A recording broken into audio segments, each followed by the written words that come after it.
Good afternoon all. 21st century skills ह्या सत्रामध्ये मी आपणा सर्व शिक्षकांचे सहर्ष स्वागत करते. भूमिती सत्र मालिकेमध्ये आपण मागची 2 सत्रे अटेंड केली. त्यानंतर हे एक वेगळ्या विषयावरची आपण सत्र आयोजलेली आहे. साधारणतः असाच पॅटर्न आपण सत्र मालिकेमध्ये ठेवणार आहोत की 2 किंवा 3 सत्रे भूमिती विषयावरील राहील आणि एक सत्र कुठल्या तरी एका वेगळ्या विषयावर राहील. तर आजचा आपला विषय आहे 21st सेंचुरी स्किल्स. तर ह्या सत्रामध्ये आपण 21व्या शतकात जगण्यासाठी लागणारी जी कौशल्य आहे यावर चर्चा करणार आहोत. आता हे जे सत्र आहे तर यामध्ये मी प्रेझेंटेशन तर बनवलं आहे, पण यामध्ये आपण हे ओपन सेशन ठेवणार आहोत. कारण चर्चा ही वन वे नाही, मी फक्त सांगणार आणि तुम्ही ऐकणार असं आपल्याला अपेक्षित नाहीये. आपण चर्चासत्र आयोजित करतो आहे. तर तुमचा पण प्रतिसाद यामध्ये आवश्यक आहे, तुमच्या प्रतिक्रिया आवश्यक आहे.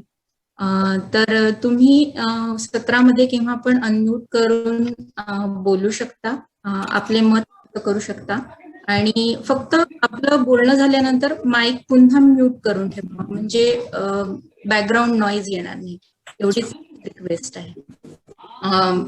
मी अशी माझं प्रेझेंटेशन सर्वांना दिसतंय असं मी समजते आणि सत्राला सुरुवात करते. पहिले आपण यावर थोडी चर्चा करूया. What is skill? स्किल काय आहे, कौशल्य काय आहे? मला याविषयी तुमची काही मतं जाणून घेणं आवडेल.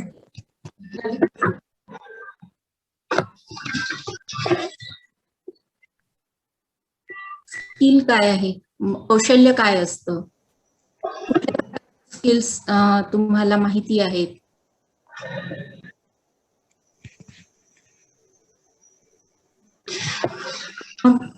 तुम्ही बोलू शकता. सर मी बोलू का? हॅलो. हा हॅलो. हा हॅलो, बोलू का मी? हा बोला ना, बोला. स्किल म्हणजे एखादी गोष्ट, म्हणजे आपण आता मराठीत त्याला कौशल्य म्हणतो, की एखादी गोष्ट तुमच्या तिच्या पूर्ण म्हणजे आपण परफेक्शननी जी तुम्ही करू शकता त्याला कौशल्य किंवा स्किल असं म्हणू शकतो. म्हणजे जसं शिकवण्यामध्ये शिक्षकांना एखादा विषय एखाद्या शिक्षकाचा खूप म्हणजे त्याला हातोटी असते की विद्यार्थ्यांपर्यंत त्याचं म्हणजे पुस्तकातला अभ्यासक्रम पाठ्यपुस्तकातला मुलांपर्यंत व्यवस्थित पोहोचवणं, किंवा एखादा जर कोणी असं कारपेंटर वगैरे असेल, काही वस्तू बनवली की समजा आता टेबल अशी जी काही त्यांना बनवायची होती, त्यातलं जे त्यांचं म्हणजे परफेक्शन असतं की नाही, की ती बघितल्या समोरच्याला छान वाटते, हे तर ह्याला आपण पदरात घेऊ शकतो असं माझं मत वाटतं. बरोबर. एखादी गोष्ट परफेक्शननी करणं, एखादी गोष्ट चांगल्या प्रकारे करता येणं, किंवा एखाद्या गोष्टीमध्ये आपली हातोटी असणं, तुम्ही जसं म्हणताय तसं.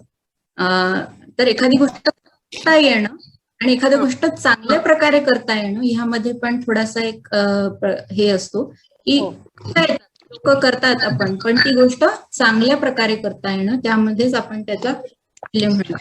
आता हे जे स्किल्स असतात तर हे 2 प्रकारचे असतात.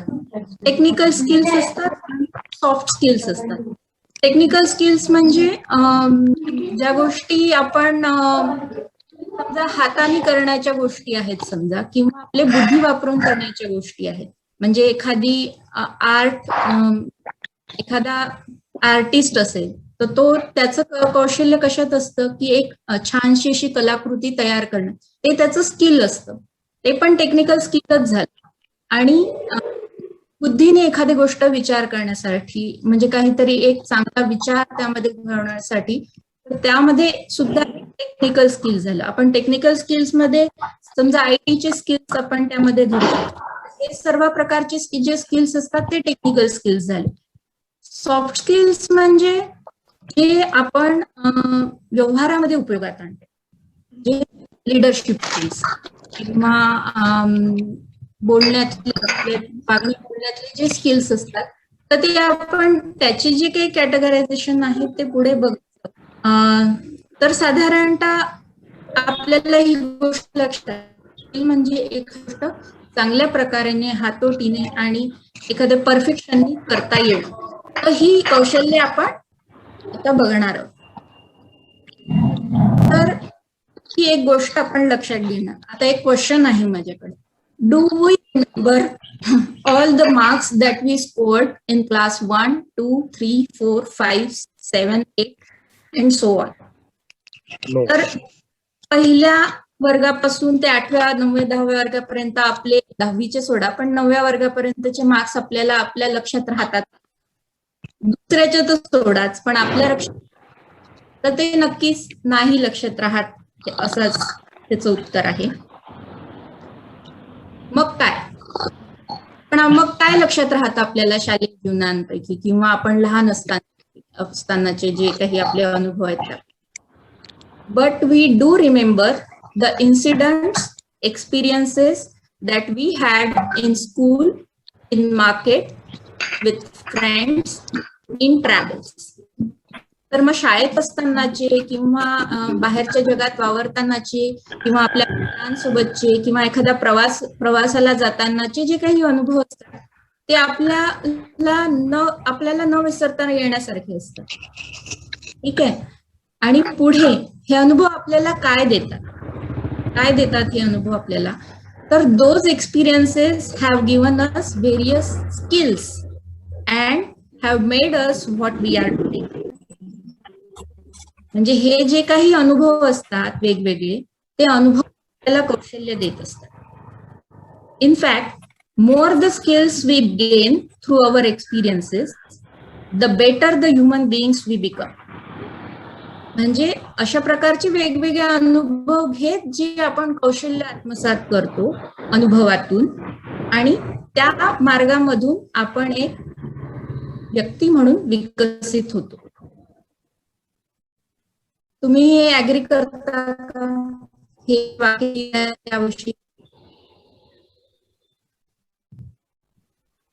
की अनुभवातून माणूस शिकत जातो, अनुभवातून माणूस कौशल्य मिळवत जातो, एखाद्या चांगल्या करण्यासाठी तो हे करत राहतो आणि त्यातूनच तो व्यक्ती म्हणून विकसित होतो. बरोबर. बरोबर. आपण पुढे कोणाला काही शेअर करायचंय याविषयी या मताविषयी कोणाला काही शेअर करायचंय? ठीक आहे आपण पुढे जाऊया. तर आता आधीचे जे स्किल्स आहेत आपले पूर्वीचे आणि 21st सेंचुरी स्किल्स यामध्ये काय फरक आहे? The term 21st century skills refers to a broad set of knowledge, skills, work habits, and character traits that are believed by educators, school reformers, college professors, employers, and others to be critically important to success in today's world. एक knowledge base असणं आणि त्यामधून आपण कौशल्य विकसित होणं आणि काही गोष्टी करण्यासाठी लागणाऱ्या जे काही कोणाला काही शेअर करायचंय? बॅकग्राऊंड नॉईज आहे. आपण गाडी लावली गाडी जस्ट अ मिनिट. कोणीतरी जास्त लोकांनी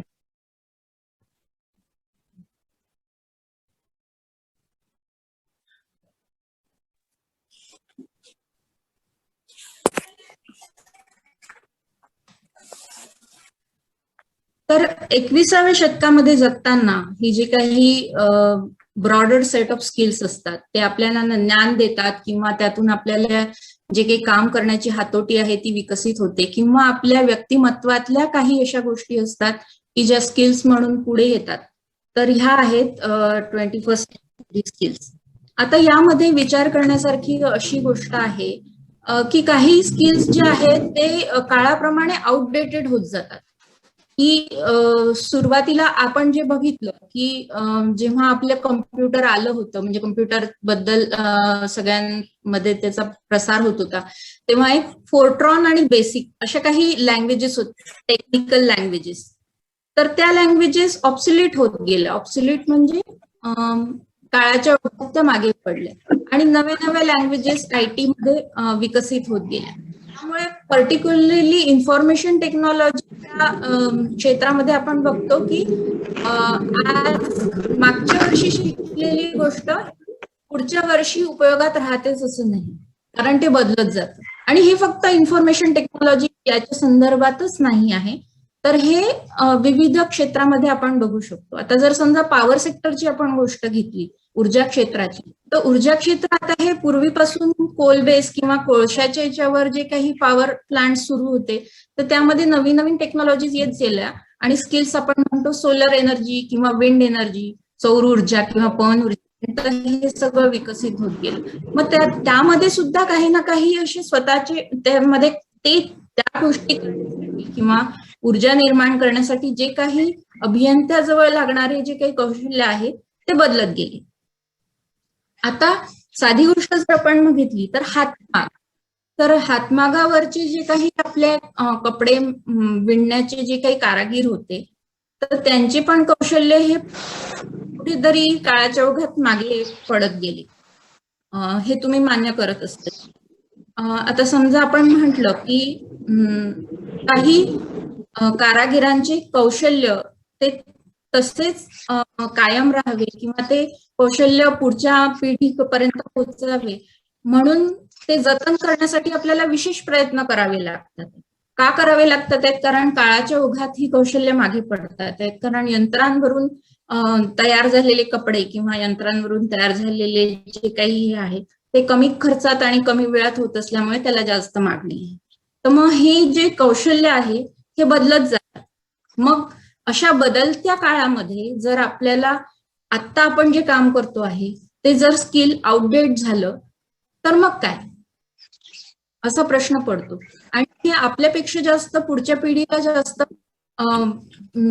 हे राहील की ते जे आता सध्या जे काम करत आहे त्यासाठी जे लागणारे स्किल आहेत ते त्यांच्याकडे आहेत, पण ते जर कामाचं स्वरूप बदललं तर मी नवीन स्किल माझ्याकडे आहेत का ते काम करण्यासाठी? तर मग काही असे बेसिक स्किल्स असतात की ज्याला 21st सेंचुरी स्किल्स आपण म्हणू, की ते जर माणसाजवळ असले तर तो कुठल्याही परिस्थितीमध्ये चांगल्या प्रकारे काम करू शकतो आणि नवीन नवीन स्किल्स तो आत्मसात करू शकतो. तर आपण बघूया की हे 21st सेंचुरी स्किल्स काय आहे.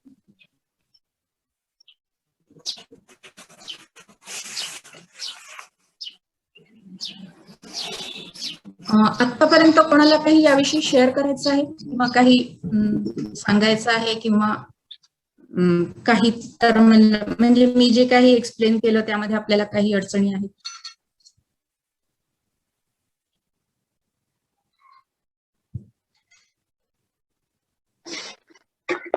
मॅडम मला शेअर करायचंय.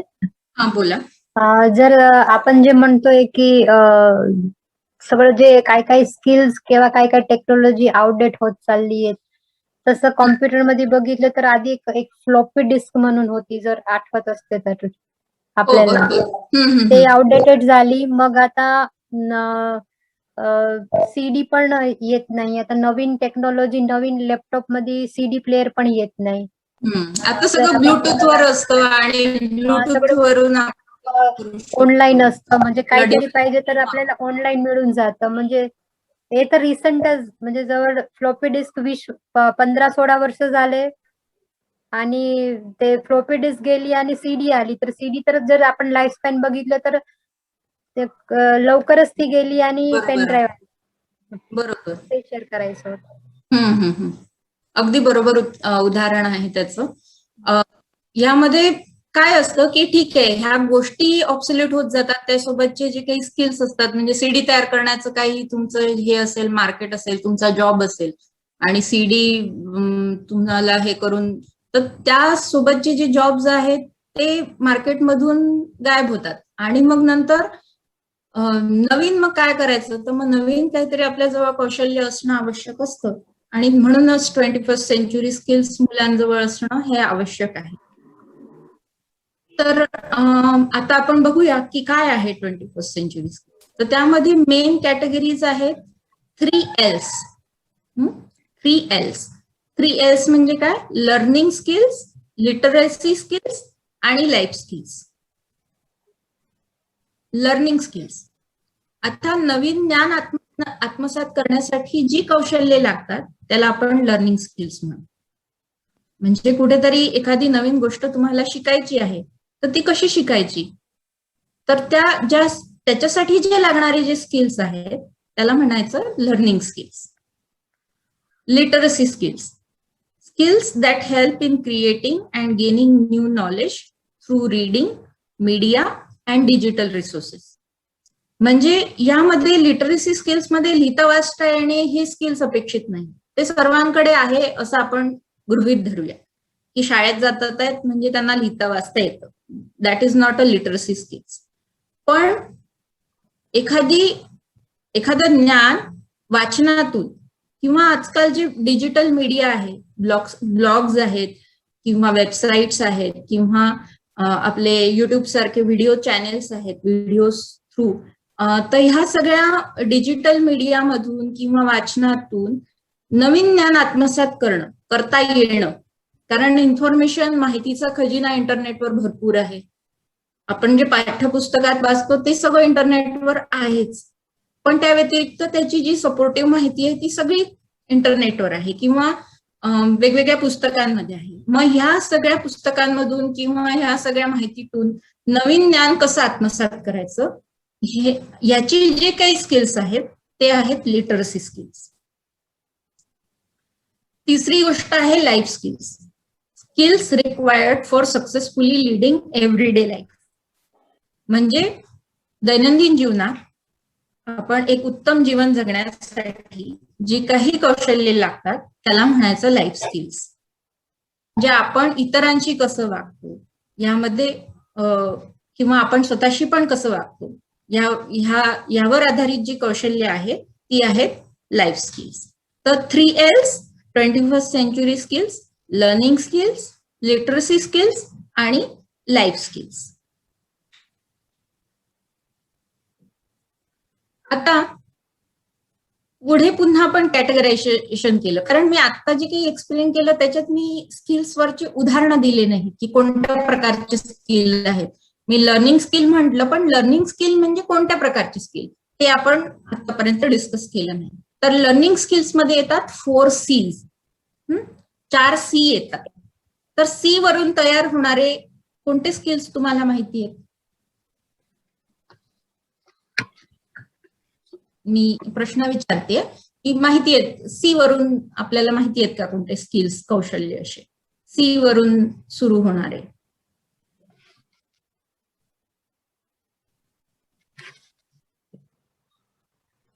कम्प्युटर. नाही, कम्प्युटर लर्निंग मध्ये नाही येत ना. कम्युनिकेशन. हा, कम्युनिकेशन. बरोबर, एक कम्युनिकेशन स्किल आहे, कारण आपण संवादातून काहीतरी शिकत राहतो म्हणून लर्निंग स्किल्स. क्रिएटिव्हिटी. क्रिएटिव्हिटी, बरोबर. Communication, creativity.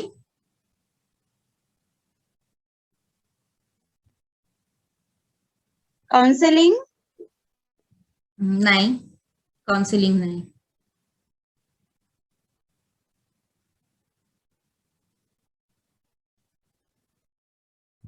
अजून कम्युनिकेशन, क्रिएटिव्हिटी.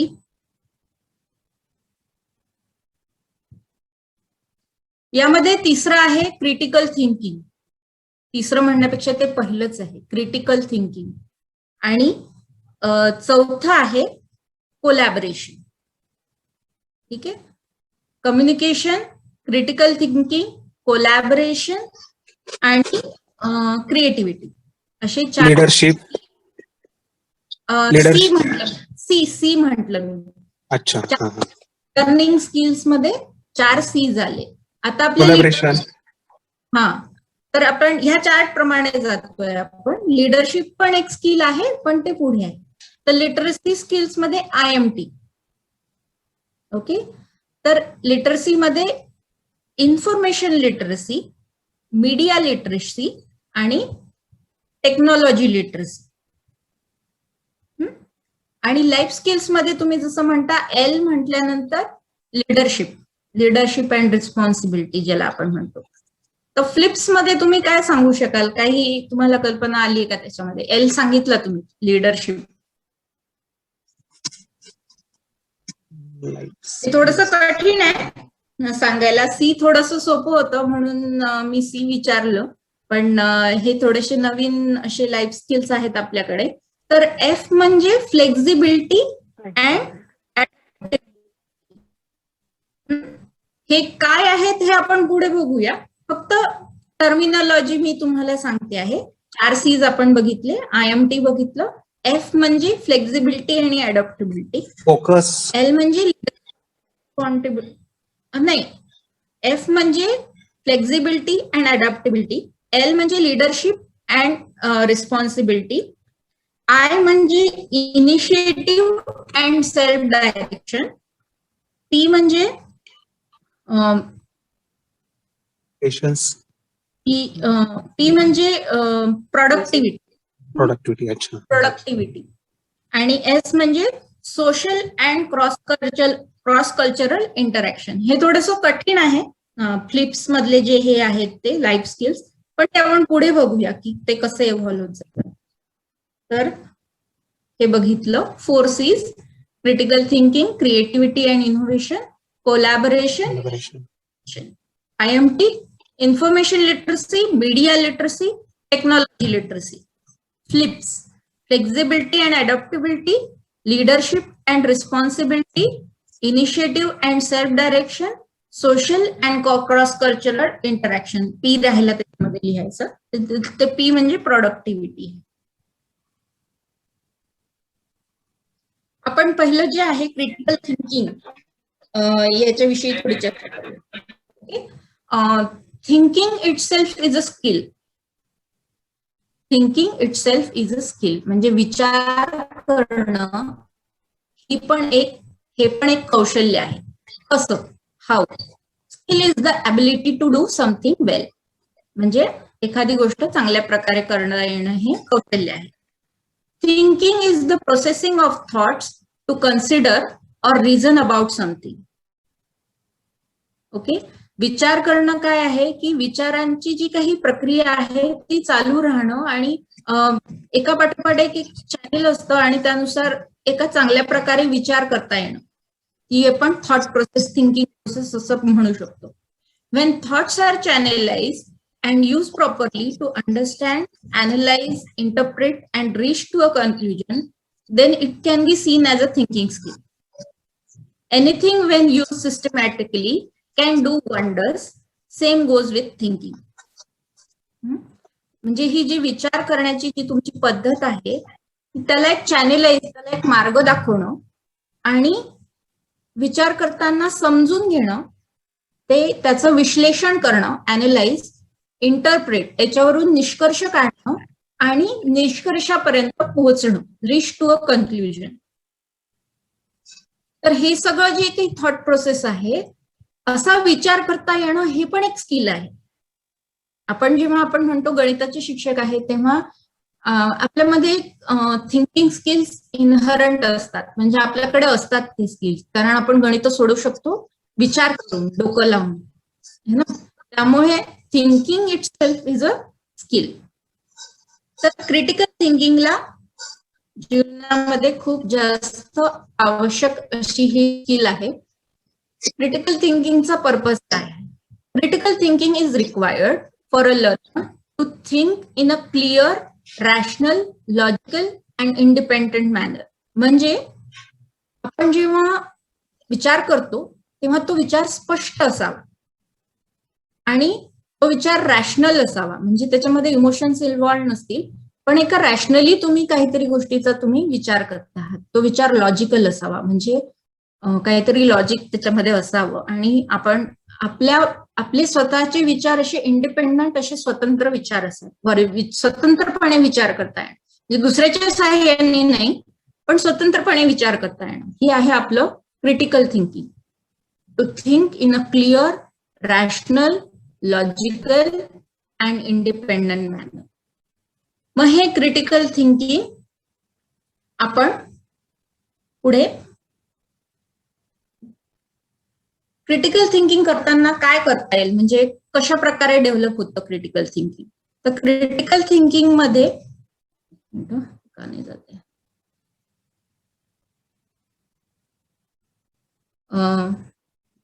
ही स्किल हे तुम्हाला पूर्णपणे दिसतंय का? ते नसेल दिसत बहुतेक, जे काही मी दाखवायचा प्रयत्न करते. झूम करता येतंय ना मॅडम, झूम करून बघू शकता. नाही, झूमच आहे ते माझं हे. नाही, आम्हालाही झूम करता येतंय मोबाईलवर. अच्छा, ओके.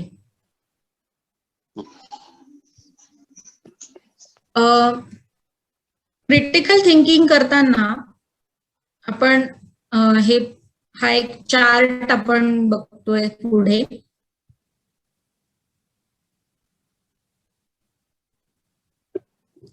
तर एखादी गोष्ट आपल्या समोर आहे, तर gather the basic information and begin to think of a question. What is it? What is it? की हे काय आहे, म्हणजे एखादी गोष्ट समोर आहे तर what is it, why is it important, what don't I see, how do I know, who is saying it, what else, what if.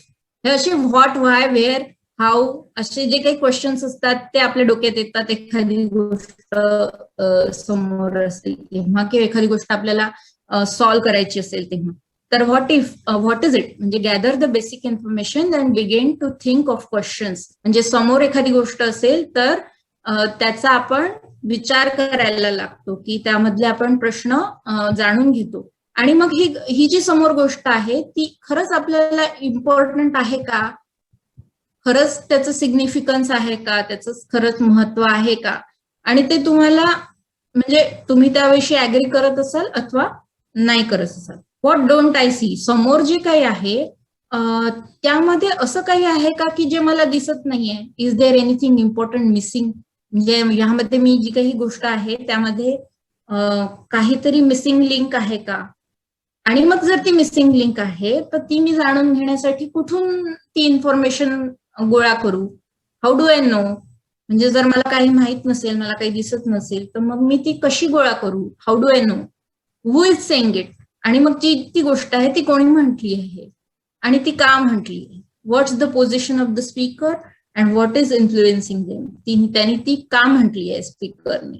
What else, what if, म्हणजे ह्या सगळ्या गोष्टी आहेत ते क्रिटिकल थिंकिंग मध्ये येतात, की एखाद्या गोष्टीचा चारही बाजूंनी सर्वांगाने विचार करणं. जर तुम्ही एखादा टॉपिक शिकवत असाल मुलांना, तर त्याविषयी त्या टॉपिकचा चारही बाजूंनी विचार करणं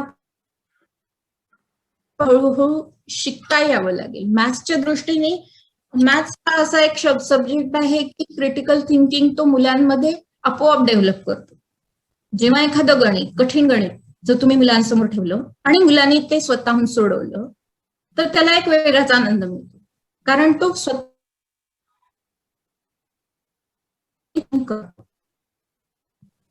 तुम्ही ह्याला मानता का. म्हणजे हे जे मी वाक्य बोलली की गणितामध्ये ती एक शक्ती आहे की ती क्रिटिकल थिंकिंग आपोआप मुलांमध्ये डेव्हलप करते जर त्यांनी तो व्यवस्थित गणिताचा अभ्यास केला तर.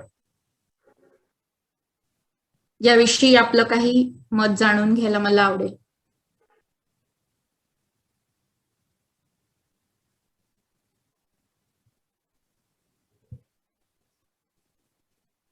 हॅलो,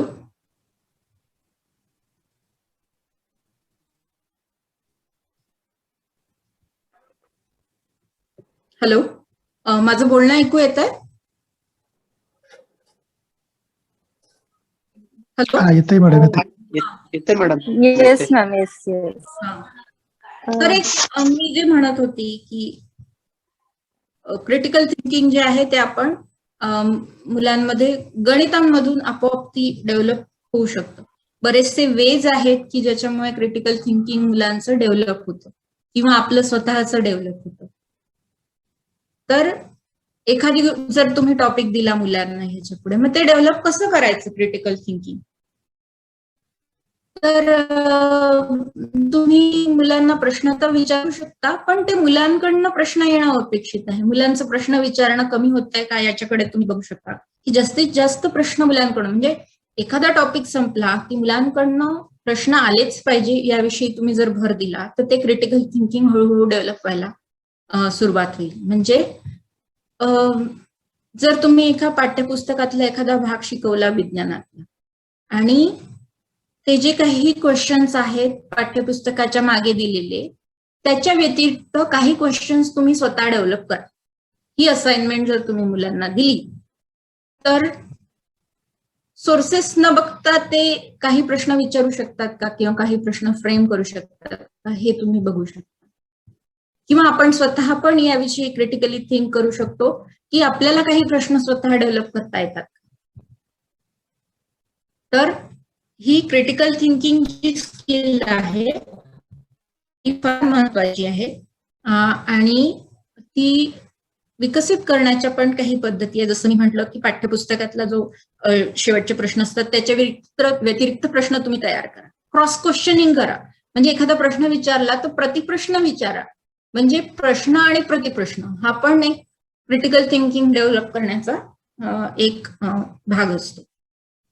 किंवा प्रॉब्लेम सॉल्व्हिंगची जी स्किल्स असतात की एखादा जर समस्या तुमच्या समोर असेल तर ती समस्या तुम्ही कशी सोडवता, ते सोडवताना सुद्धा तुमचं क्रिटिकली तुम्ही विचार करू शकता. यामध्ये कोणाला काही प्रश्न किंवा अडचणी काही?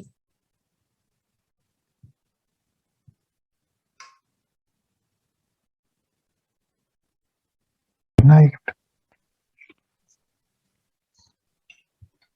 किंवा तुमच्याकडे काही हे आहेत का की क्रिटिकल थिंकिंग कसं डेव्हलप करता येईल?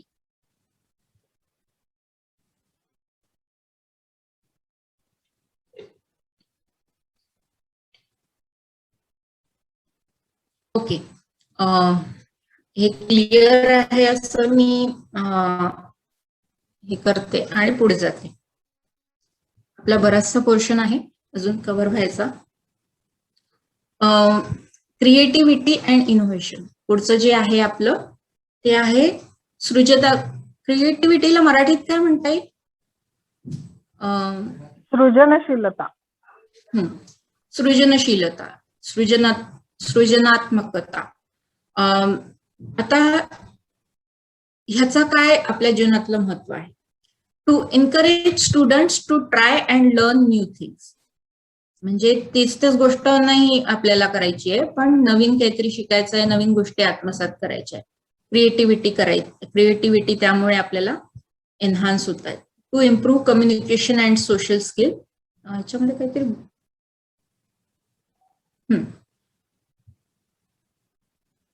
थोडंसं काहीतरी चुकलं दिसतंय याच्यात मला काहीतरी, कारण हे क्रिएटिव्हिटी मध्ये येतं का?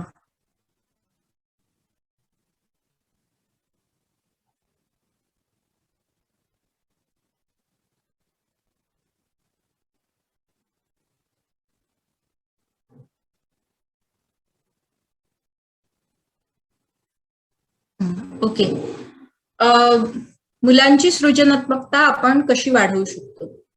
तर क्युरिओसिटी म्हणजे उत्सुकता मुलांमध्ये ती जागृत झाली पाहिजे की हे असं का करता येतं, तसं काय करता येतं. इन्क्वायरी असते, त्यामधून तो ऑब्झर्वेशन्स करू शकतो, काहीतरी निरीक्षण करू शकतो, काहीतरी रिसर्च करू शकतो. म्हणजे ह्या सगळ्या गोष्टींचा तो कुतूहलाने तो एखाद्या गोष्टीकडे बघू शकतो. तेव्हा तो माणूस क्रिएटिव्ह असतो. ओपन माइंडेडनेस किंवा तो ज्या काही ऐकतो तो ओपन माइंड असतं. म्हणजे तो क्लोज माइंडनी कुठलीही गोष्ट बघत नाही, सगळीकडे तो ओपन माइंडनी प्रत्येक गोष्टीकडे पाहू शकतो. हे असं असताना हे असू शकतं हे पण तो मान्य करतो. थिंक डिफरंटली म्हणजे एखादी गोष्ट तो वेगळ्या प्रकारे तो विचार करू शकतो किंवा तो एक्सप्लोअर करू शकतो.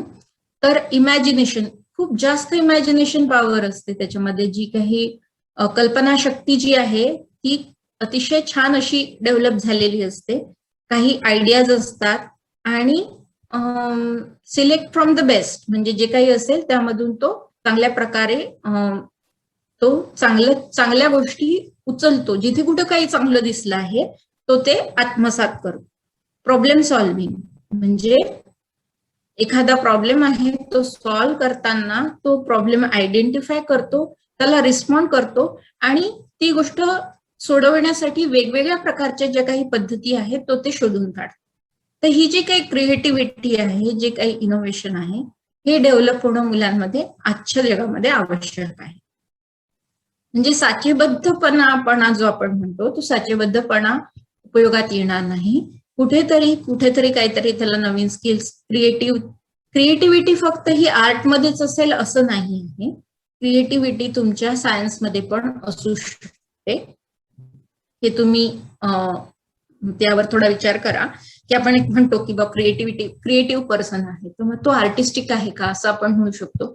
पण क्रिएटिव्ह पर्सन तो हे पण असू शकतो, म्हणजे एखादा सायंटिस्ट पण तेवढाच क्रिएटिव्ह असतो, कारण तो तशा प्रकारे विचार करून वेगवेगळ्या प्रकारांनी मार्ग शोधतो आणि वेगळ्या प्रकारे तो ओपन माइंडेड असतो. क्युरिओसिटी, कुतूहल असतं त्याला आजूबाजूच्या गोष्टींविषयी, म्हणून तो एक क्रिएटिव्ह पर्सन असतो. मग ही क्रिएटिव्हिटी तुम्ही कशी डेव्हलप करू शकाल?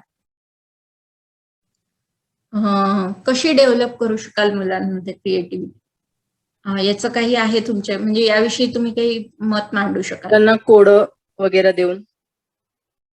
ते क्रिटिकल थिंकिंग झालं.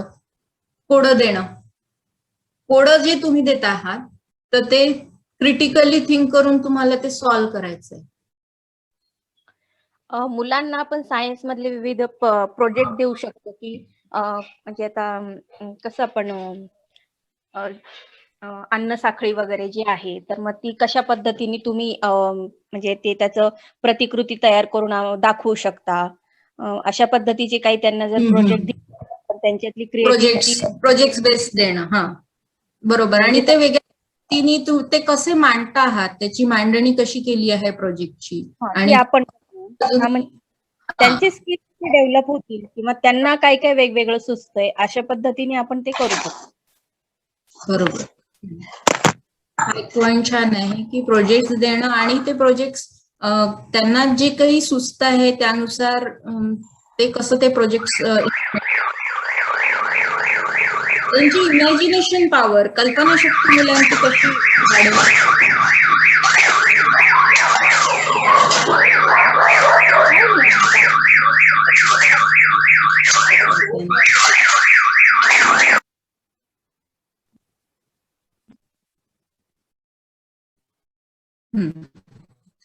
तर इमॅजिनेशन पॉवर, कल्पनाशक्ती मुलांची कशी वाढवू शकाल?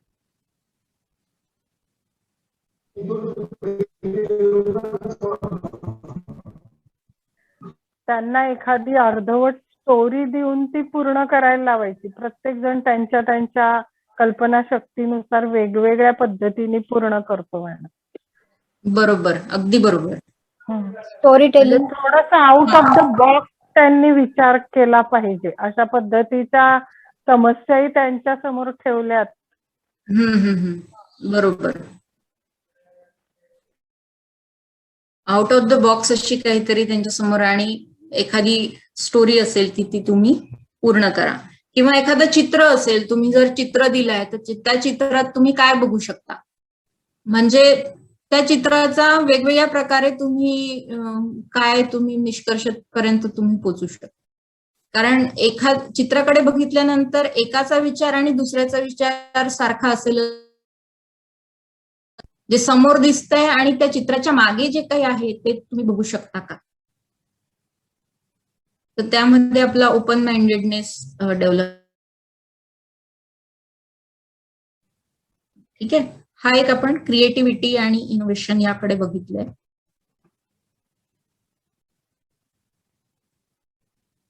पुढचं आहे कोलॅबोरेशन.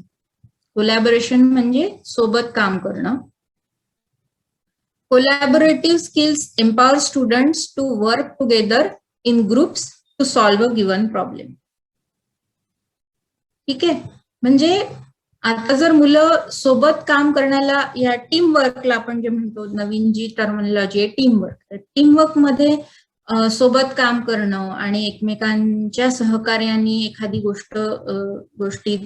एखादा प्रॉब्लेम सॉल्व्ह करणं, ह्या सगळ्या गोष्टी येतात कोलॅबरेशन मध्ये. म्हणजे हे जे कोलॅबरेटिव्ह स्किल्स असतात हे 21st सेंचुरी मधली जी काही वर्क प्लेस आहे, काम करण्याची जागा आहे, ते त्यासाठी अत्यंत आवश्यक असतात. कारण कुठलीही गोष्ट टाळी ही एका हाताने वाजत नाही, हे तर आपण सगळं मान्य करतो. त्यासाठी आपण एकमेकांच्या हातात हात घालून पुढे जाणं आवश्यक असतं. ते कोलॅबरेशन फार आवश्यक. इव्हन तुमच्या जी काही शाळा आहे ती शाळा चालवण्यासाठी शिक्षकांमध्ये कोलॅबरेशन असणं आवश्यक आहे. म्हणजे मी विज्ञानाचा शिक्षक किंवा गणिताचा शिक्षक किंवा इतिहासाचा शिक्षक, हे सगळे शिक्षक मिळून मुलांवर तुम्ही काहीतरी प्रयोग करत आहात. कोलॅबरेशन करून मुलांचे वेगवेगळे स्किल्स तुम्ही डेव्हलप करत आहात. तर त्यामध्ये तुमची कोलॅबरेटिव्ह स्किल्स पण डेव्हलप होतात. आणि त्यामध्ये मुलांचे ग्रुप्स करून जर तुम्ही त्यांना काही प्रोजेक्ट दिले किंवा एखादा प्रॉब्लेम सॉल्व्ह करायला लावला, तर त्यामध्ये त्यांचे कोलॅबरेटिव्ह स्किल्स डेव्हलप होणार आहे. यामध्ये कोणाला काही ऍड करायचं आहे?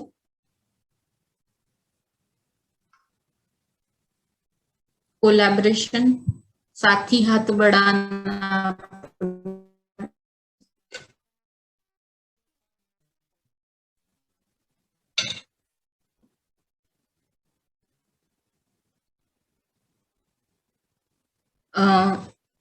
ठीक आहे, आपण पुढे जाऊया. Communication skills. कम्युनिकेशन मध्ये provide information, seek information, expression, build up social and interpersonal skills. म्हणजे माहिती मिळवणं, माहिती देणं, माहिती मिळवणं आणि ती माहिती इतरांपर्यंत पोहोचवणं, एक्सप्रेशन, आणि सोशल आणि इंटरपर्सनल स्किल्स डेव्हलप करणं. म्हणजे इतरांशी वागताना आपण कसं कम्युनिकेट करतो ते डेव्हलप करणं, हे आलं कम्युनिकेशन. आता हे 7 स्टेप्स दिलेले आहेत, 7 एलिमेंट्स दिलेले आहेत, स्टेप्स नाही एलिमेंट्स दिलेले आहेत कम्युनिकेशन स्किल्स. पहिलं आहे लिसनिंग, म्हणजे ऐकणं. ऐकण्याची जी काही ऐकणं हे सुद्धा कम्युनिकेशन स्किल्सचा एक महत्वाचा भाग आहे. कारण आपण ऐकतो, पण बऱ्याच वेळा ऐकताना आपण ते हाफ हार्टेडली ऐकतो, म्हणजे पूर्ण ऐकतोच असं नाही. पुढचा काय बोलतो आहे त्यातलं अर्ध ऐकतो, अर्ध ऐकताना आपण त्याला काय आपल्याला रिस्पॉन्स करायचा याचा जास्त विचार करतो बऱ्याच वेळा, की पुढचा काय बोलतोय याच्यापेक्षा आपण याला कसा प्रतिसाद द्यायचा याचा विचार करत आपण लगेच आपलं बोलणं सुरू करून देतो. तर हे बऱ्याच वेळा घडतं. हे काय माझं पण तसंच आहे आणि तुमचं पण ते तसंच असू शकतं, की ऐकताना आपण पूर्णपणे पुढच्या माणसाचं ऐकतो अथवा नाही. तर हे जे लिसनिंग स्किल्स असतात हे फार आवश्यक आहेत. कारण काम करताना पुढचा काय कम्युनिकेट करतो आहे ते जाणून घेणं महत्वाचं असतं. तर लिसनिंग स्किल्स हे डेव्हलप व्हायला हवेत मुलांची. नॉन व्हर्बल कम्युनिकेशन म्हणजे body language like posture, gestures and I movement. Eye contact ठेवणं किंवा बॉडी पोस्चर व्यवस्थित ठेवणं किंवा बोलताना आपला टोन व्यवस्थित ठेवणं किंवा जेस्चर्स व्यवस्थित ठेवणं, हे सगळे नॉन व्हर्बल कम्युनिकेशन्स मध्ये येतात. Being clear, using the right words to deliver a message that's easy to understand. म्हणजे चांगल्या योग्य त्या शब्दात आपलं म्हणणं समोरच्या व्यक्तीपर्यंत पोहोचवणं, शब्दांचा योग्य वापर करणं. Being clear. बीइंग कन्साइज म्हणजे अगदी थोड्या शब्दांमध्ये आपलं म्हणणं व्यवस्थितपणे समोरच्या सोबत पोहोचवणं. Being concise. Being confident. आणि नॉन व्हर्बल कम्युनिकेशन मध्ये कॉन्फिडंटली तुम्ही गोष्ट आपली इतरांपर्यंत पोहोचवणं. Being personable. A friend and a simple smile can go a long वे. म्हणजे एखाद्या फ्रेंडली टोन मध्ये आणि आपलं म्हणणं इतरांपर्यंत पोहोचवणं. Being patient. पेशंटली म्हणजे चिडचिड न करता किंवा कुठली गोष्ट हे करताना कंपोज माइंडनी, शांततेने, शांत मनाने आपलं म्हणणं इतरांपर्यंत पोहोचवणं. ह्या गोष्टी आहेत, ह्या डेव्हलप होणं मुलांमध्ये आवश्यक असतं किंवा ते आपल्यामध्ये पण डेव्हलप होणं आवश्यक असतं. की एखादी गोष्ट आपण कशी कम्युनिकेट करतो याला फार महत्व आहे जीवनामध्ये. कारण कम्युनिकेशनवर आपलं मनाची शांती आणि मनाचं जे काही आरोग्य आहे ते बऱ्यापैकी डिपेंड असतं. कारण इतरांशी आपण कसं वागतो किंवा कसं संवाद साधतो यावर आपलं बरंचसं आयुष्यातलं जे काही शांती, सुख, समाधान हे जे काही आहे ते बऱ्यापैकी अवलंबून असतं असं मला वाटतं. तर कम्युनिकेशन नक्कीच हे आयुष्यामध्ये उपयोगाचं आहे. कोणाला काही यामध्ये ऍड करायचंय?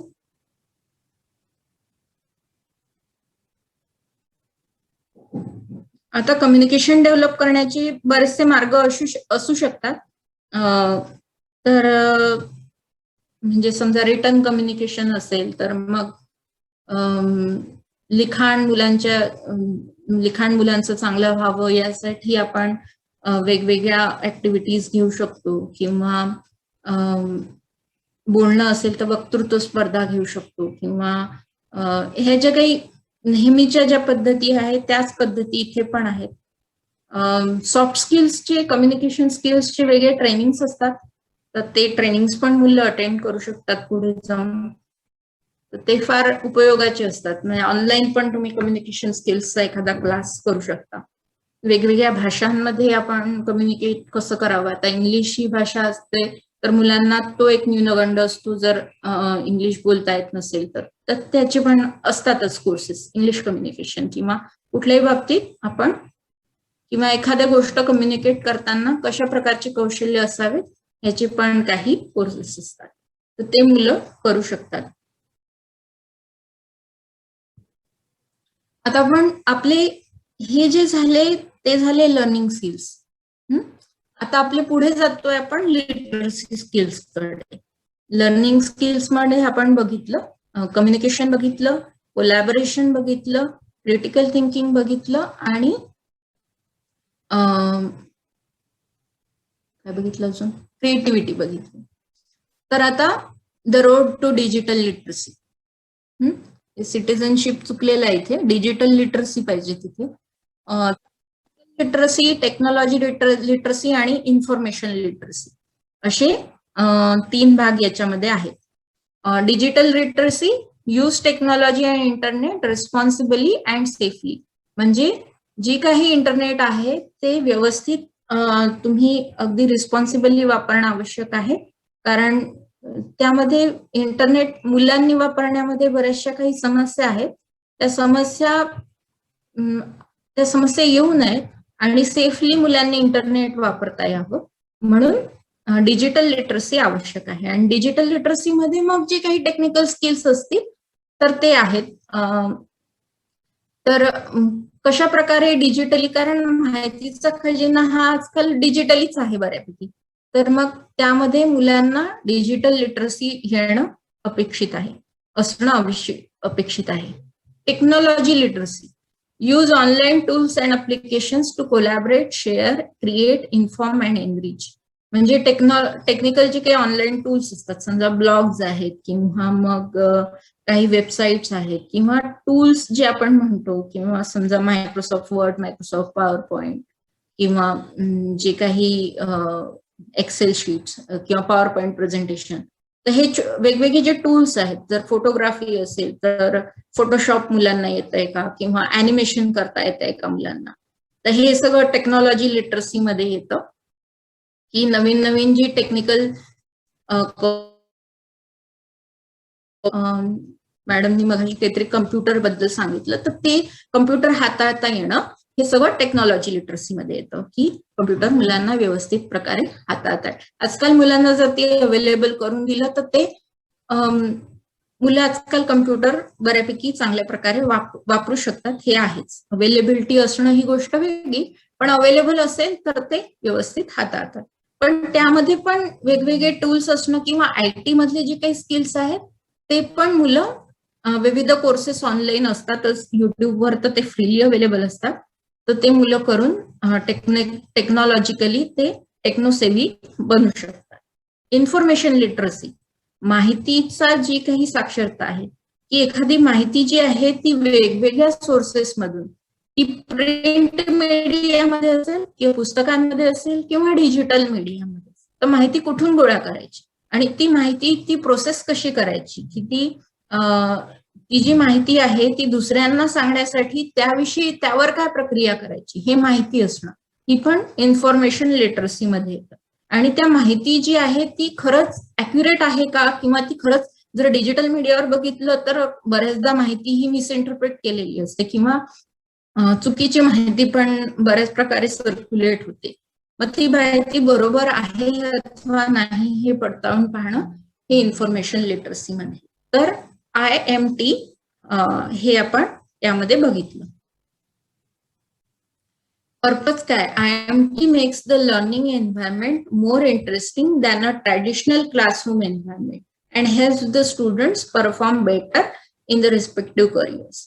म्हणजे आता व्हिडिओ थ्रू जर तुम्ही एखादी गोष्ट मुलांना एक्सप्लेन करायची असेल तर काही व्हिडिओ लिंक्स आता बरेचसे शिक्षक पाठवतात, पण व्हिडिओज हे एक चांगलं माध्यम आहे वेगवेगळ्या गोष्टी मुलांपर्यंत पोहोचवण्याचं. अडॅप्टेबिलिटी, अँड हे लाईफ स्किल्स आहेत. लिटरसी स्किल्स झाले, आता आपण लाईफ स्किल्स कडे वळतो आहे. म्हणजे व्यक्तिमत्व विकसित करण्यासाठी जे काही स्किल्स लागतात तर त्यामध्ये हे फ्लेक्झिबिलिटी यामध्ये काही स्किल्स येतात. Flexibility and adaptability.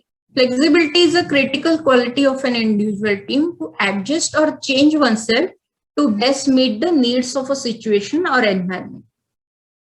म्हणजे की एखाद्या व्यक्तीमध्ये जर काही ऍडजस्टमेंट्स, जी काही ऍडजस्टमेंटला मराठीत काय म्हणता येईल, बदल जो आहे तो बदल आत्मसात करता येणं, त्या बदलाप्रमाणे स्वतःला बदलणं, किंवा ऍडजस्टमेंट्स, एखाद्या टीम मध्ये काम करताना ऍडजस्टमेंट करणं, दुसऱ्यांशी जुळवून घेणं. फ्लेक्झिबिलिटी म्हणताना हा एक महत्वाचा शब्द असेल की दुसऱ्याशी जुळवून घेणं, ही आहे फ्लेक्झिबिलिटी. जर मला कुठेतरी एक नवीन काम दिलेलं आहे माझ्या बॉसनी, तर मग मी त्या नवीन कामाविषयी टाळाटाळ करणार नाही, तर मी फ्लेक्झिबल राहील. ती गोष्ट मला येत नसेल तर मी शिकेन आणि मी ती गोष्ट करेन, कारण मी फ्लेक्झिबल आहे नवीन काम घेण्यासाठी. तर दॅट इज फ्लेक्झिबिलिटी. अडॅप्टेबिलिटी म्हणजे जर काही गोष्टी चेंज होत आहेत तर त्याला नवीन, आता क्लायमेट चेंज आपण हा एक मोठा टॉपिक, क्लायमेटला आपण अडॅप्ट करतो. म्हणजे 45 डिग्री, 46 डिग्री, 47 डिग्री जरी तापमान गेलं तरी आपली बॉडी त्याला अडॅप्ट करते. तर हे एक अडॅप्टेबिलिटीचं एक उदाहरण असू शकतं की आपण अडॉप्ट कसं करतो वेगवेगळ्या चेंजिंग सिच्युएशन्सला.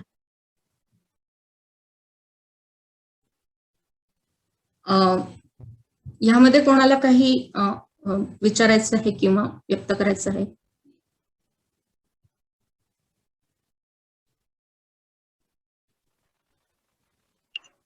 मॅडम, अडॅप्टेबिलिटी म्हणजे नेमकं लक्षात आलं नाही.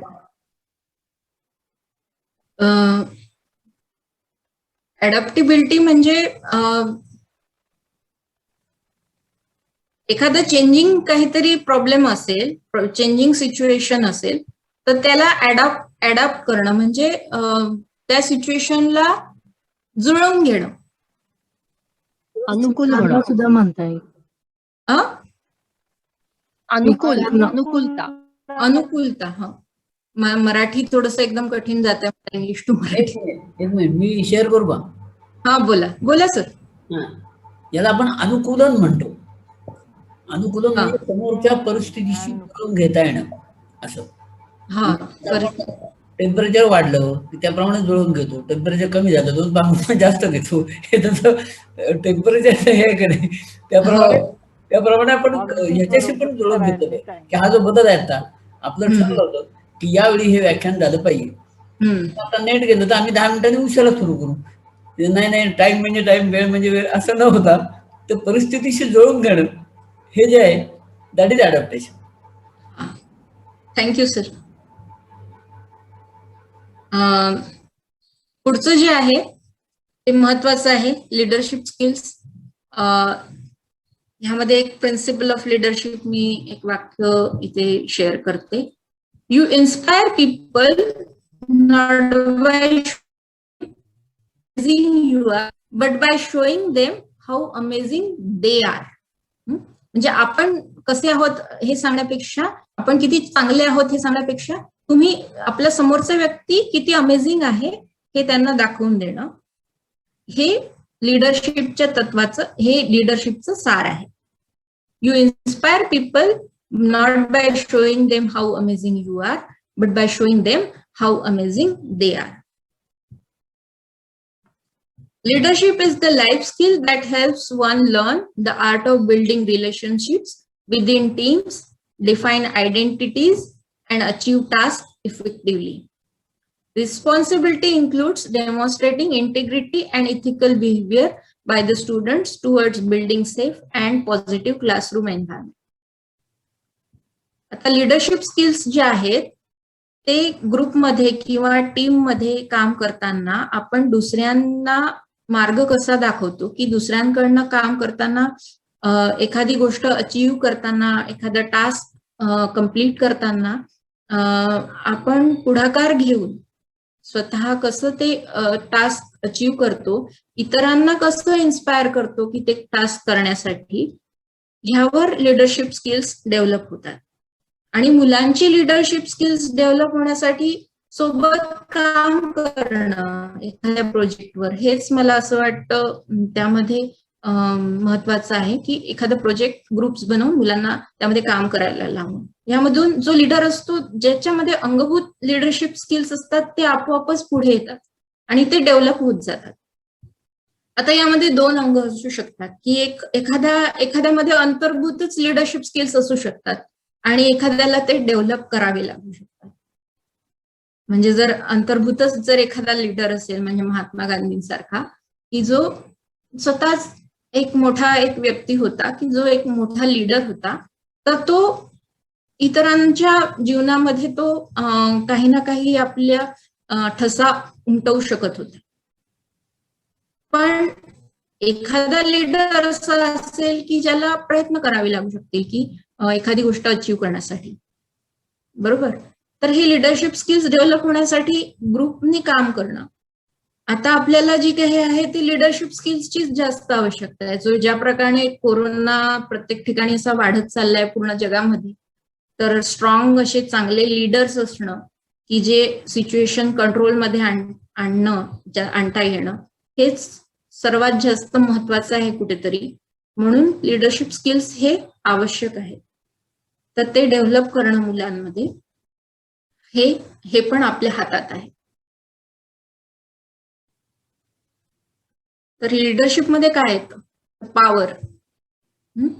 एखादी गोष्ट म्हणजे पॉवर असणं, दुसऱ्याला इन्फ्लुएन्स करण्याची, म्हणजे दुसऱ्यांच्या जीवनामध्ये बदल घडवून येण्याची शक्ती असणं, power.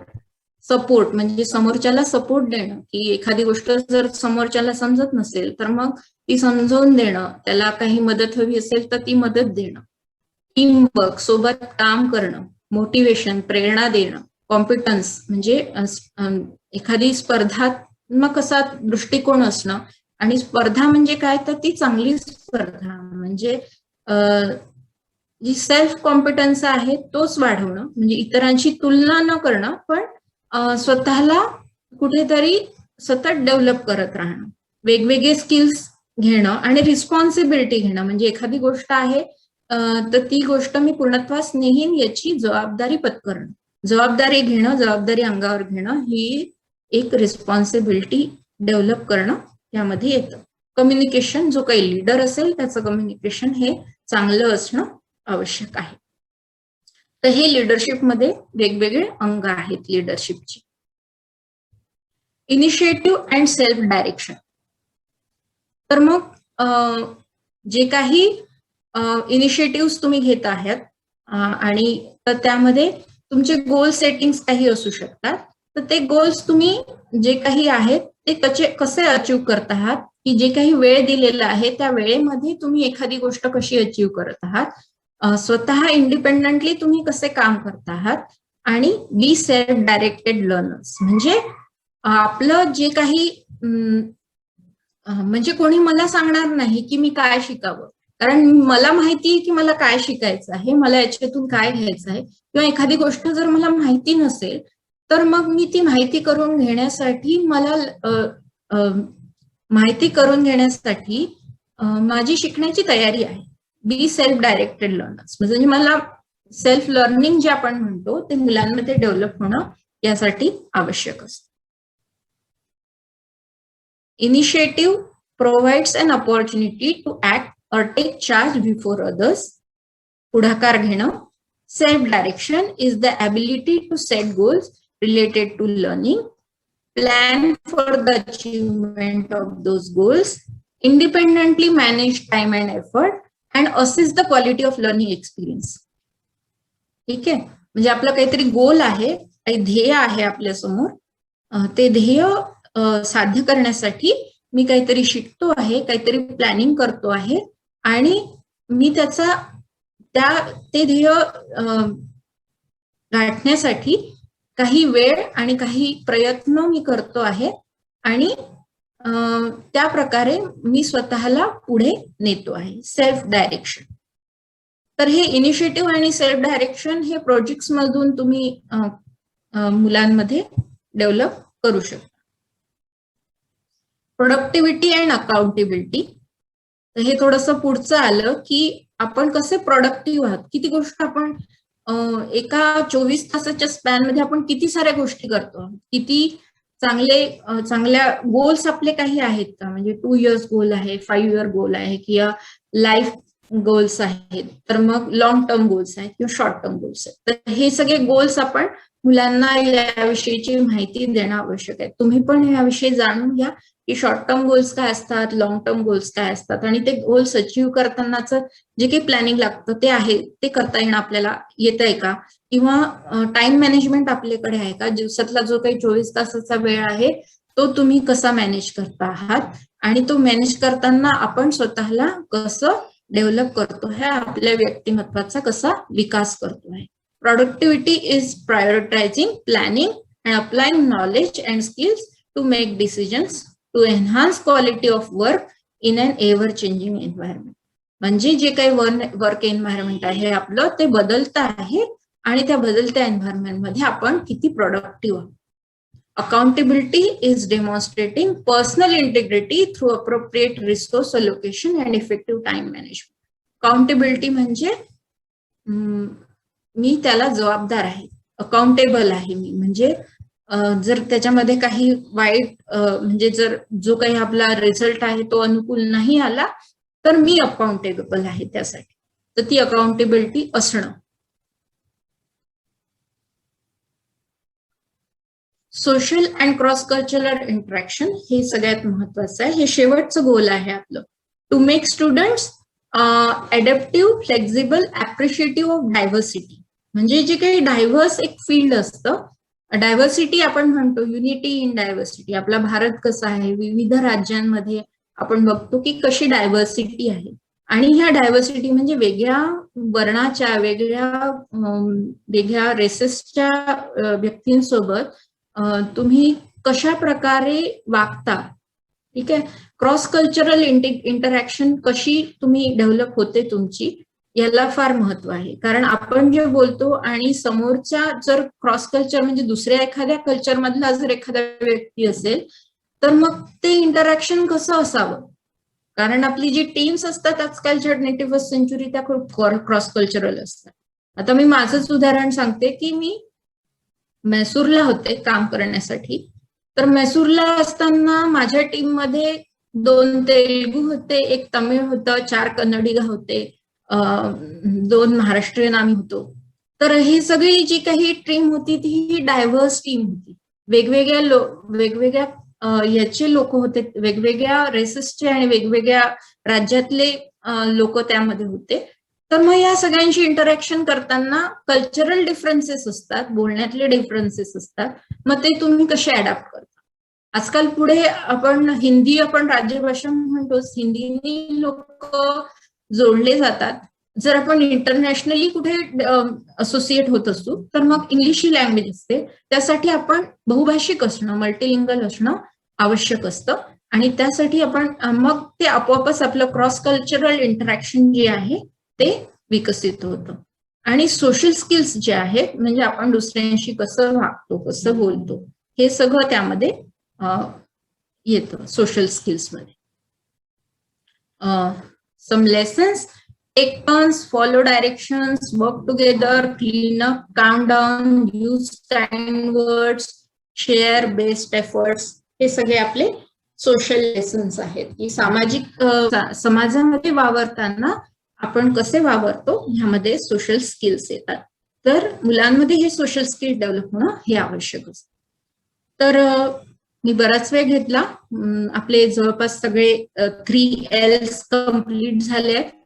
Life skills, literacy skills आणि लर्निंग स्किल्स. कोणाला काही यामध्ये अजून शेअर करायचं आहे किंवा काही प्रश्न आहेत?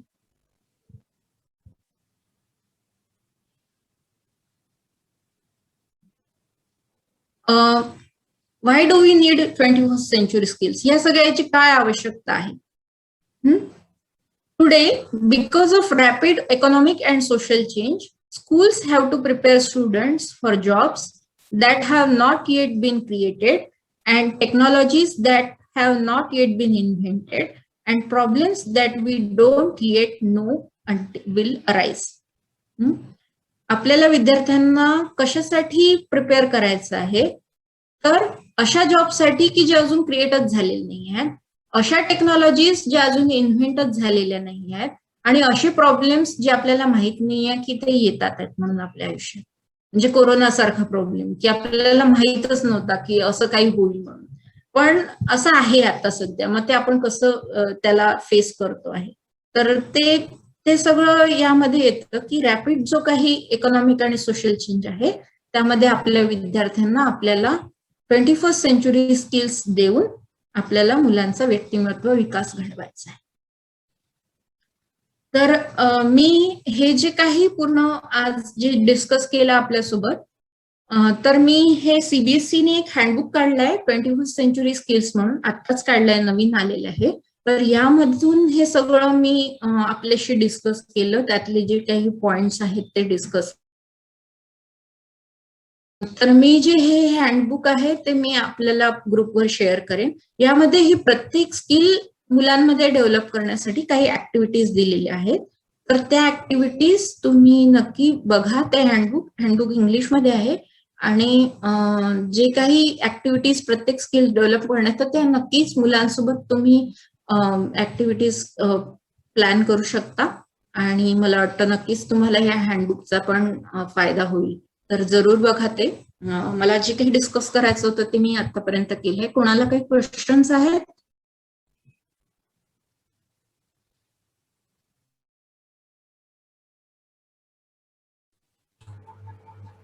नमस्कार. नमस्कार सर. प्रश्न काही नाहीत, पण अतिशय अप्रतिम झालं आणि थँक्यू सर. सध्याच्या विषयाला खूप छान. म्हणजे सर्व जे पार्टिसिपंट्स आहेत त्यांनी लक्षात घेतलं पाहिजे पुढच्या पिढीसाठीच नाही, तर आता ज्या कोरोनाच्या संकटात आपण आहोत की ज्यामुळे सध्याचे एक्झिस्टिंग बिझनेसेस हे सगळे उद्योग बंद पडले आहेत आणि आपल्याला नवीन काहीतरी शोधलं पाहिजे आपल्या अस्तित्वासाठी. यासाठी आवश्यक गोष्ट आहे की कोणतीही परिस्थिती येऊ दे, मी त्या बदलाला ऍडजस्ट होऊन मी तिथे माझं अस्तित्व राहील. बऱ्याच वेळा आपण असं फ्रस्ट्रेट होतो. आता वर्षभर हे जवळजवळ चाललंय, यामुळे सगळ्यांचे उद्योग बंद पडले, कारण त्यांनी एकच उद्योग धरला होता. तो उद्योग बंद पडल्याबरोबर त्यांचं सगळं बंद पडलं. तो उद्योग जोपर्यंत ती परिस्थिती होती तोपर्यंत ठीक आहे. आता साधी परवाची पंढरपूरची गोष्ट बघा. पंढरपूरच्या वाऱ्या बंद झाल्या, बाकीचं बंद झालं, तिथले फुलवाले वगैरे सगळ्यांचं एकदम म्हणजे संसारच उद्ध्वस्त झाल्यासारखं झालं. त्यामुळे आपल्याकडे अडॉप्टेशन याचा हा अर्थ आहे की जर मला काही उद्या परिस्थिती वेगळी आली तर मी एकदम चेंज ओव्हर होऊ शकतो का नाही, यासाठी ही गोष्ट आवश्यक आहे. आणि आता इथून पुढच्या मुलांना तर आवश्यकच आहे. जसं मॅडम मगाशी म्हणल्या की शिडीतला बदल हा काही काळाने झाला, हा सकाळचा बदल संध्याकाळी होतोय आणि सकाळचा संध्याकाळी जर शिळं होत असेल तर मी कायम अप टू डेट असणं आवश्यक आहे. आणि त्या अप टू डेटने मी सगळ्यांशी जुळवून घेऊन त्यामध्ये मी एक्सपर्ट असलं पाहिजे निदान. आणि त्याकरता एक सगळ्यात शेवटचं म्हणजे कोलॅबरेशन. हे सगळं मला एकट्याला जमणारच नाही. आपलं जे आतापर्यंत म्हणणं होतं मला कोणाची गरज नाही, माझा मी एकटा समर्थ आहे, ते न होता आता या कोरोनाच्या ह्याच्यात निदान आपलं एक लक्षात आलं की आपल्याला कोलॅबरेशनची गरजच आहे. आणि सगळ्यांनी मिळून जर आपण केलं तर ते होऊ शकेल. आणि तर आपण सगळे मिळून एकजुटीने राहू शकू. या दृष्टीने अतिशय छान आजचा हे झाला. म्हणजे नुसतं हे याच्यासाठीच नाही, पण हा पुढच्या आत्ताच्या कोरोनाच्या संकट काळात आपल्या सर्वांना हा संदेश झाला, हाऊ टू अडॉप्ट. आणि त्यामुळे थँक्यू. Thank you sir.